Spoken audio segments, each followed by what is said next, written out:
When did a rebound relationship end up being the real thing? Story 1. I met my wife right after my fiance left me with just a sticky note.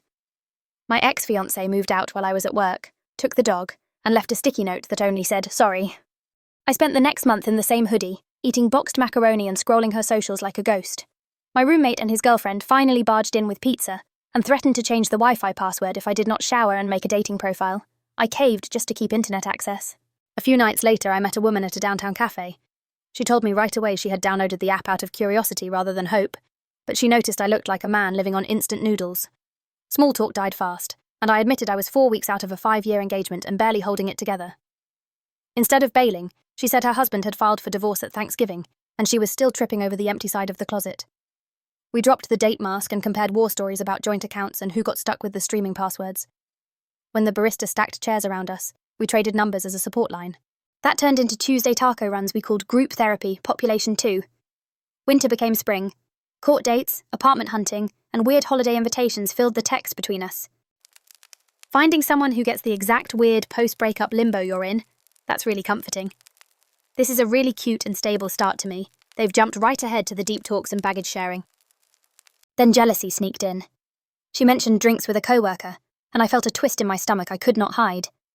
Out of some dumb reflex, I lined up a date of my own and told her. She snapped that it was impressive how quickly I bounced back, paid for her tacos, and left early. Her message that night said maybe we should pause our weekly meetups. 10 silent days followed, and I hated every one of them. Day 11. Disaster. I ran into my ex in the tea aisle of a grocery store. We talked for maybe a minute, but the sound of her voice knocked the wind out of me. My hands shook so badly I nearly dropped the cart. I texted my taco partner. "Just saw her, can't breathe, front parking lot." She replied, "Stay put, I'm coming." 15 minutes later, she arrived still wearing hospital scrubs, sat with me on the curb, and counted my breaths until they evened out.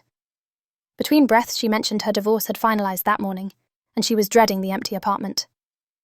The silence after that felt different. Less lonely, more obvious. Her dropping everything, still in scrubs, just to sit on a curb and count your breaths. That's the moment friendship quietly upgrades to something you can't ignore. The next evening, I showed up at her place with takeout and apologized for the coworker date stunt. She admitted she had deleted the app the night she walked out of the taco place. We both realized the thing we were avoiding naming was already there. We shared our first nervous kiss on her couch, tasting sesame noodles in relief. We dated slowly. Separate therapy, no legal talk at dinner, weekend hikes instead of fancy restaurants. A year later, we rented a place together. The following summer, we hosted a backyard wedding with a taco truck and her old breakup lawyer as an amused guest. Slow and steady love stories are underrated, but wow do they land extra sweet when you can feel every cautious step they took. I'm really enjoying this one. 3 years on, the dog she rescued sleeps at our feet, and our friends joke that my roommate's Wi-Fi ultimatum turned into lifetime broadband. Rebound? Sure, straight into the real thing. From boxed mac and cheese to a taco truck wedding, it seems like the best love stories can still come from even the messiest starting points. Story 2. I was just trying to get over my ex and ended up finding my wife. My rebound stopped being a rebound the weekend she walked out of my apartment. A month after I caught my girlfriend of 3 years sneaking around with a coworker, my friends dragged me to a backyard barbecue. I parked myself beside the food table, poking at potato salad like it had personally wronged me. A woman I vaguely recognized from other gatherings handed me a bottle opener I'd dropped and asked if I was breaking up with the salad or just giving it the silent treatment. I laughed. First one in weeks, and we ended up on the porch comparing worst first date stories. She'd been dumped a few weeks earlier, so we joked we were both wearing emotional training wheels. The next morning she texted, "Coffee that isn't out of a cooler?" 1 cup turned into 2 hours. After that, it was late night walks, pho on her couch, even a disastrous attempt to assemble her bookcase. We never called it dating. It felt like 2 bruised people keeping each other company. The not dating label is funny when everything else, coffee refills, couch noodles, shared screwdrivers, already feels like its own quiet bubble. 5 weeks in, trouble showed up. She was watering her plants while I scrolled through my phone, and photos of my ex from an old beach trip kept popping up.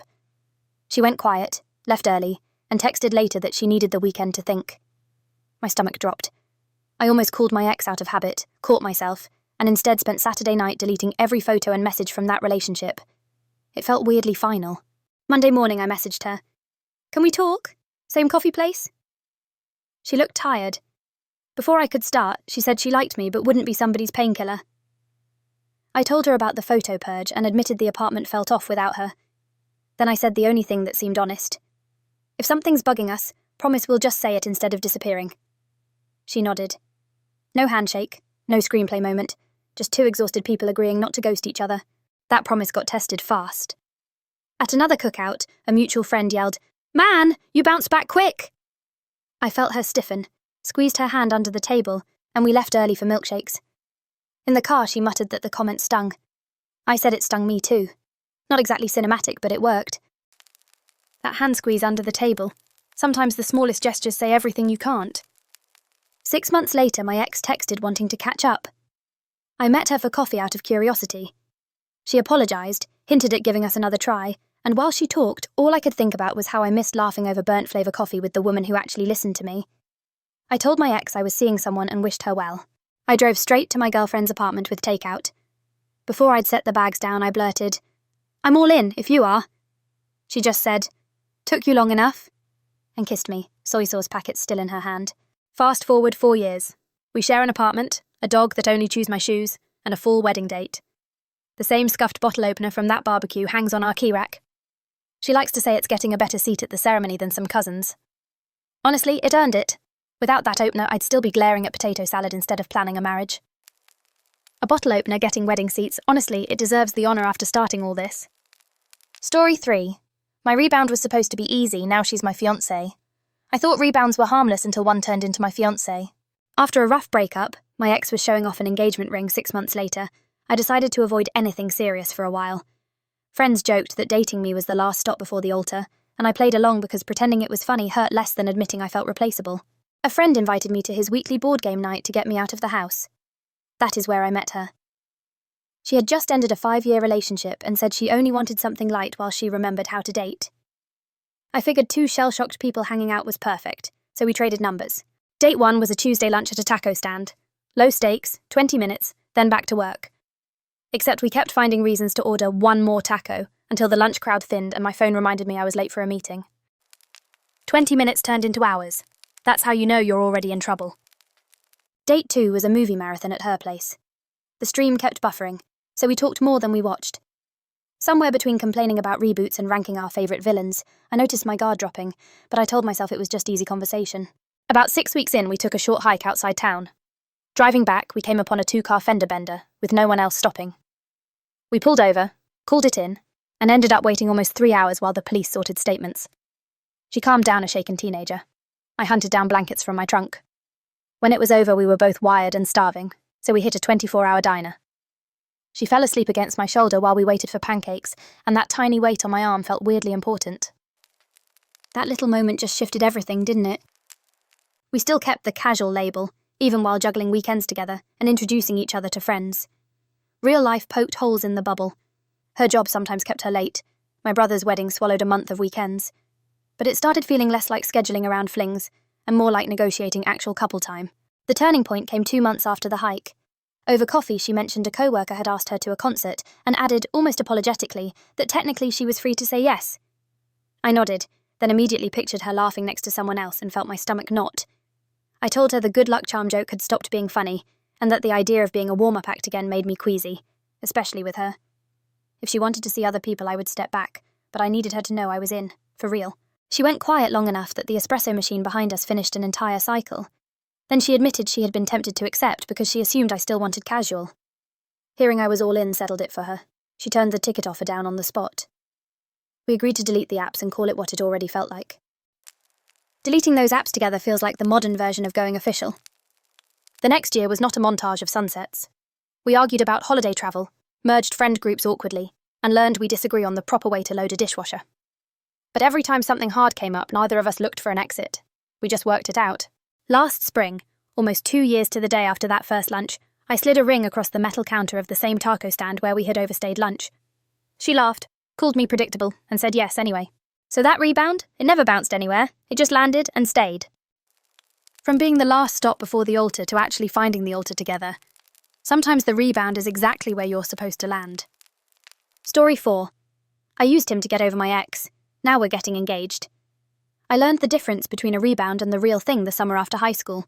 My 2-year relationship ended a month before graduation. No shouting, just the slow fade neither of us wanted to name. When it was over, I realized most of my plans and almost all of my friends were still tied to him. Suddenly, I had empty evenings and nobody to text. One afternoon, stuck in the library pretending to study for finals, I noticed the quiet guy from English packing up an annotated copy of Catch-22.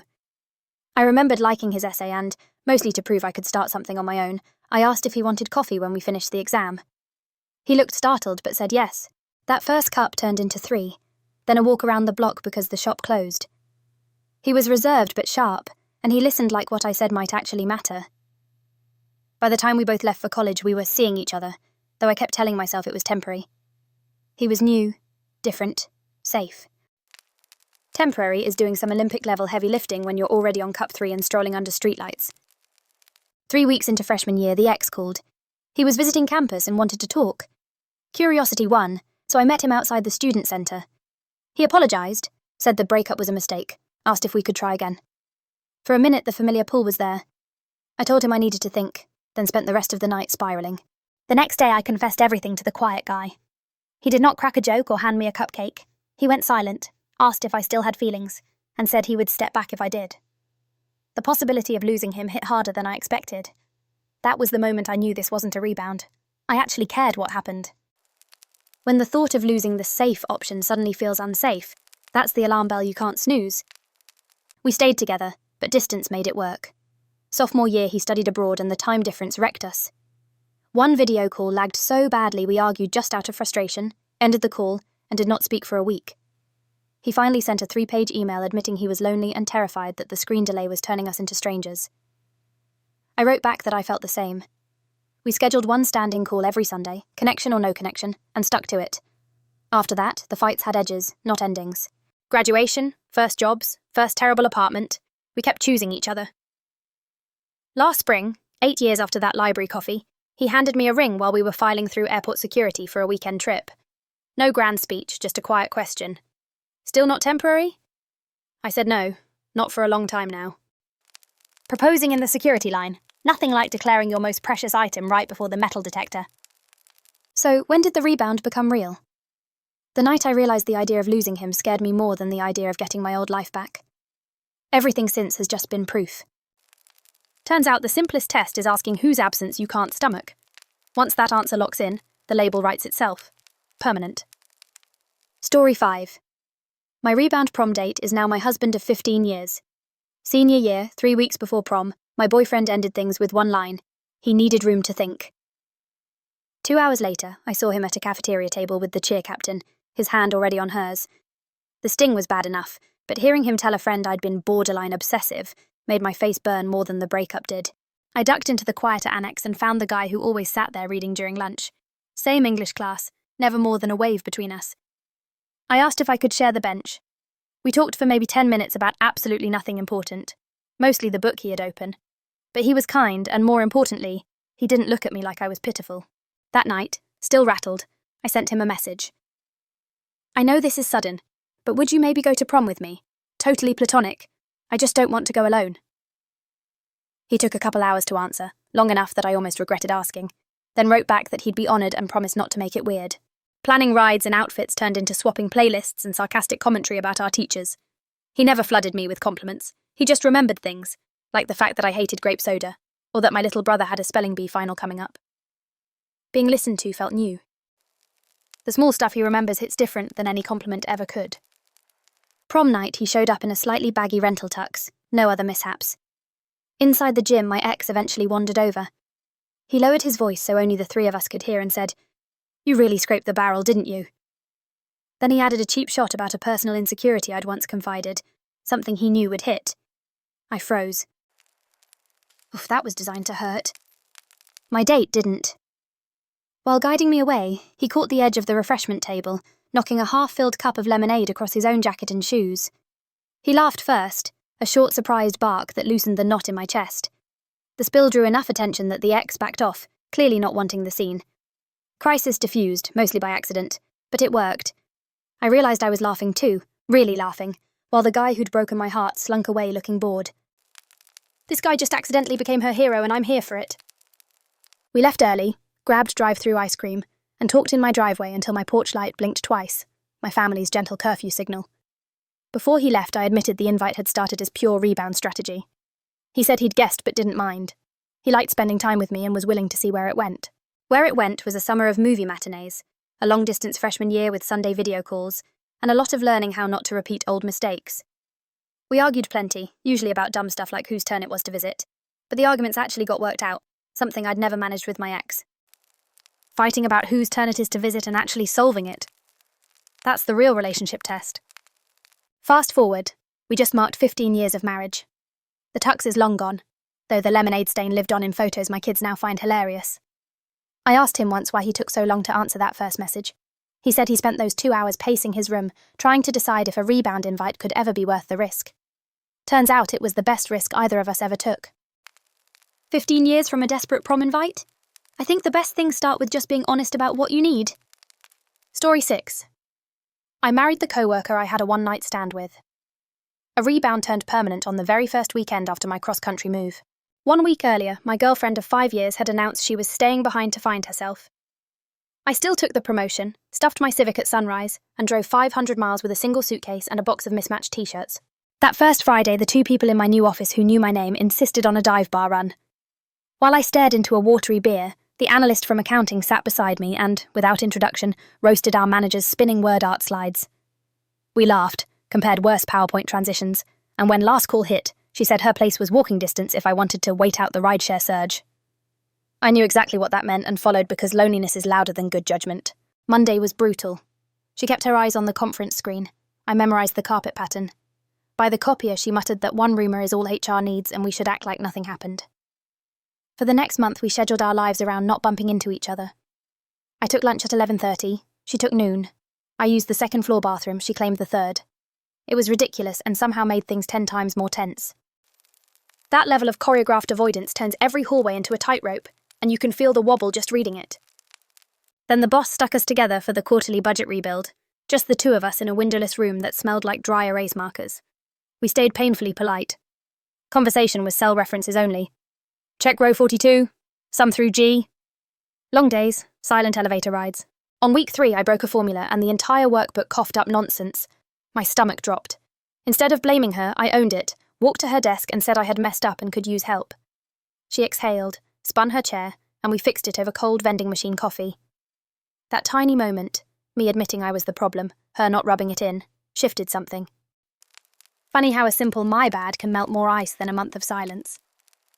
Late nights followed, packed with takeout and shared complaints. The office coffee tasted like burnt cereal. The elevator made a sheep bleating noise between floors. Our boss pronounced pivot table like it was French. We were still careful, but it stopped feeling forced. One Thursday she mentioned having a real date that weekend. Hearing it stung more than it should have. The next morning I blurted that I wanted a do-over, an actual date, not bar lighting and bad decisions. She studied me long enough for my screensaver to kick in, then said, "One shot, somewhere better than that bar." The courage to call for a do-over right after hearing she has plans. That's a bold play, and I love it. I booked a trendy bistro. They lost the reservation, so we ended up eating street cart tacos on a loading dock in drizzle. It was awkward. We smelled like onions, and we laughed the entire time. A week later we tried again, this time on purpose, and it just fit. We kept things quiet until the budget presentation. After it sailed through the board, the boss congratulated us and reminded everyone pizza was in the break room. We walked in holding hands. Reactions were muted. One coworker offered a thumbs up, another said, "Just sign the dating disclosure form before 5. Way more believable than a betting pool. Walking in hand and getting a thumbs up plus paperwork, corporate romance distilled to its purest form. That was 6 years ago. We dated long distance for a stretch when she transferred, got married 3 years back, and last month our daughter discovered bubble wrap is louder than any toy drum. The night I thought was a lonely rebound ended up being the prologue to everything good that followed. From a bar detour to bubble wrap concerts, wild how the best chapters start with the messiest prologues. Thanks for watching until the end of the video. We couldn't have made it this far without your support over the last few weeks, and I want to give an especially huge shout out to those of you in the comment section. And I think you might like this video next.